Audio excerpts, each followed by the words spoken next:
कोई ऐसा गीत मुझे सुनाइए, हमें सुनाइए, हमारे देखने वाले दर्शकों को सुनाइए, अपने फैंस को सुनाइए, जो गीत आपने पहले लिखा हो और कंपोज बाद में हुआ।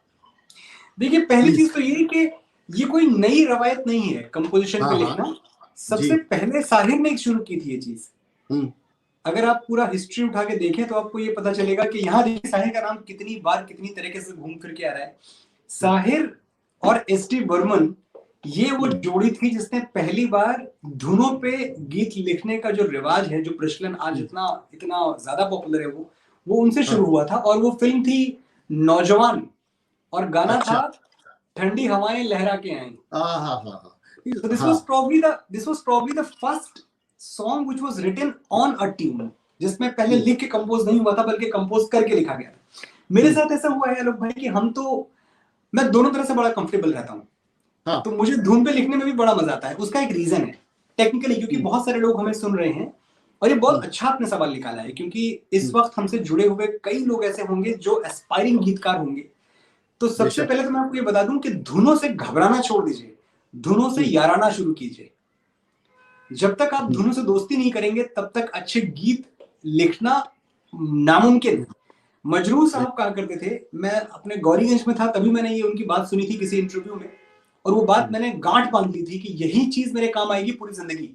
मजरूह साहब कहते थे कि जब मुझे कोई धुन दी जाती है तो मैं उस पर लिखने से पहले 50 बार सुनता हूँ। तो जब 50 बार सुन लेता हूं तो मैं जो थॉट होते हैं मेरे, वो उसी मीटर में आने शुरू हो जाते हैं। फिर मुझे टेक्निक का ध्यान नहीं देना पड़ता, मुझे फोनेटिक का ध्यान नहीं देना पड़ता, मुझे स्कैनिंग का, मीटर का, बहर का ध्यान नहीं रखना पड़ता। ऑटोमेटिकली मैं सोचता ही उसी मीटर में हूं। तो मेरे मन की मिट्टी जो है ढल जाती है उस तरह से। तो ये चीज है। तो मैं भी यही करता हूँ कि जब मुझे कोई धुन मिलती है तो मैं साथ 2 दिन गुजारता हूँ, 2 दिन गाड़ी में लगा के बस सुनता ही रहता हूँ।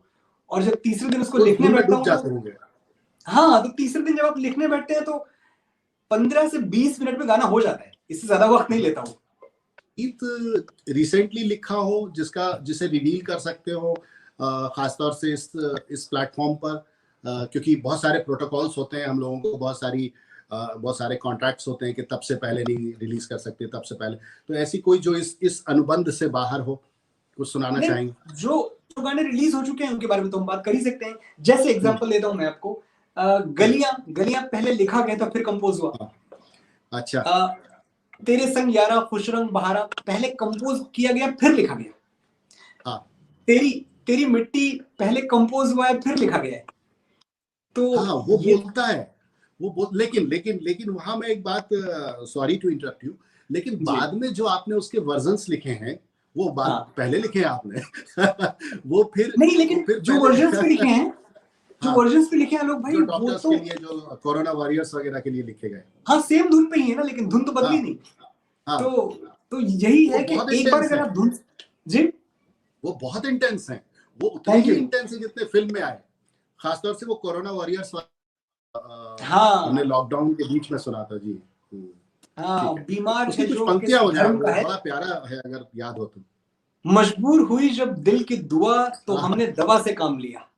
ये डॉक्टर कह रहा है कि मजबूर हुई जब दिल की दुआ तो हमने दवा से काम लिया। वो नब्ज नहीं फिर थमने दी जिस नब्ज को हमने थाम लिया। क्या बीमार है जो किस धर्म का है, हमसे न कभी ये भेद हुआ। सरहद पे जो वर्दी खाकी थी अब उसका रंग सफेद हुआ।